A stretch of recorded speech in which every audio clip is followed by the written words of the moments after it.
ఏ రోజు క్షవరం చేసుకుంటే లాభం, ఏ రోజు క్షవరం చేసుకుంటే నష్టం, ఆదివారం మంగళవారం క్షవరం చేసుకోకూడదా, క్షవరం చేయించుకోవలసిన వారాలు 4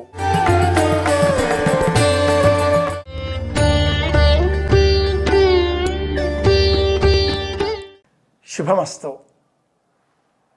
క్షౌరం నిత్య కళ్యాణం. ఏ విధంగా చూసినా తలకు మాసిన వారెవరైనా వెళ్ళవలసిన క్షేత్రం క్షవరశాల. సంపాదించిన డబ్బు కాస్త వృధా అయితే కూడా తిరుక్షవరమైపోయింది అని కూడా అంటూ ఉంటారు పెద్దలు. ఏమిటి ఈ క్షవరం? నియమాలు ఏమైనా ఉన్నాయా? ఏ రోజు క్షవరం చేసుకుంటే లాభం, ఏ రోజు క్షవరం చేసుకుంటే నష్టం, ఆదివారం మంగళవారం క్షవరం చేసుకోకూడదా, కటింగ్ షాప్కి వెళ్ళకూడదా, సెలూన్కి వెళ్ళకూడదా అంటూ ఉంటారు. మీరు గమనించారో లేదో, తెలుగునాట సెలూన్స్కి సెలవు రోజు మంగళవారం. మంగళవారం నాడే సెలూన్స్, బార్బర్ షాప్స్ కట్టివేయాలి అనేటటువంటి ఒక నియమం ఆ సంఘాలకు లోబడి ఉంది. వారాధిపతులలో ఆదివారానికి అధిపతి రవి, సోమవారానికి అధిపతి చంద్రుడు, మంగళవారానికి అధిపతి కుజుడు, బుధవారానికి అధిపతి బుధుడు, గురువారానికి అధిపతి గురువు, శుక్రవారాధిపతి శుక్రుడు కాగా శనివారాధిపతి శనైశ్చరుడు.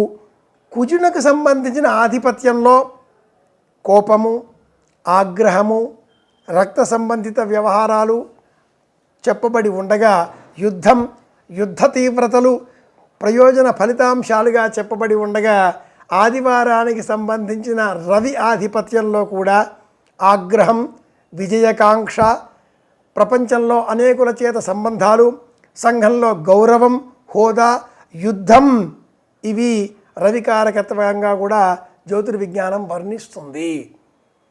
జ్యోతిష శాస్త్రాన్ని అనుసరించి సెలూన్కి వెళ్ళి, బార్బర్ షాపుకి వెళ్ళి కటింగ్ చేయించుకోవలసిన, క్షవరం చేయించుకోవలసిన వారాలు 4 సోమవారం, బుధవారం, గురువారం, శుక్రవారం. ఈ 4 వారాలలోనే క్షవరం చేసుకోవాలి. శనివారం మధ్యస్థం. శనివారం చేసుకుంటే ఆ జుత్తు త్వరగా మళ్ళీ పెరుగుతుంది అని కూడా విజ్ఞానం తెలియజేస్తుంది.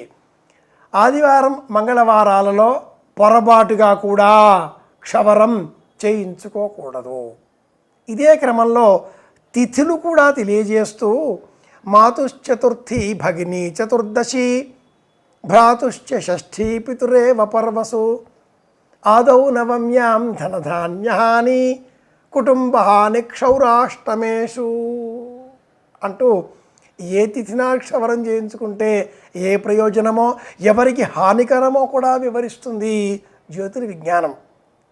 ఆధునిక శాస్త్ర నియమాలకు లోబడి, ఆధునిక శాస్త్ర నియమాలకు లోబడి జీవన విధానాన్ని సరళీకృతం చేసేటటువంటి క్రమంలో నక్షత్రాలు, తిథులు, వర్జ్య సమయాలు వీటిని పక్కన పెట్టి కనీసంగా వారధర్మాన్నైనా పాటిద్దాం అని బోధించేటటువంటి క్రమంలో సనాతన ధర్మం ఆదివారం, మంగళవారం ఈ 2 వారాలలో క్షవరం కూడదు అంటూ సూచిస్తుంది. పరాశర స్మృతి అనే స్మృతి గ్రంథాన్ని అనుసరించి మహిళలు పొరపాటుగా కూడా గుండు కొట్టించుకోకూడదు అని కూడా వివరిస్తుంది.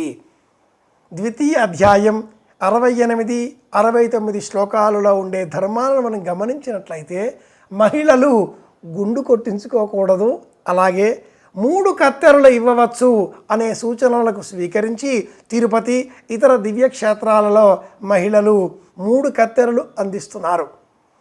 వార నియమాలలో పురుషులు, మహిళలు ఎవరైనా ఇలా 3 కత్తెరలు దేవతా స్థానాలలో, దైవస్థానాలలో, తిరుపతి, శ్రీశైలం ఇలాంటి దివ్యక్షేత్రాలలో మొక్కుబడులకు లోబడి సమర్పించేటటువంటి క్రమంలో ఏ వార నియమము ఉండదు.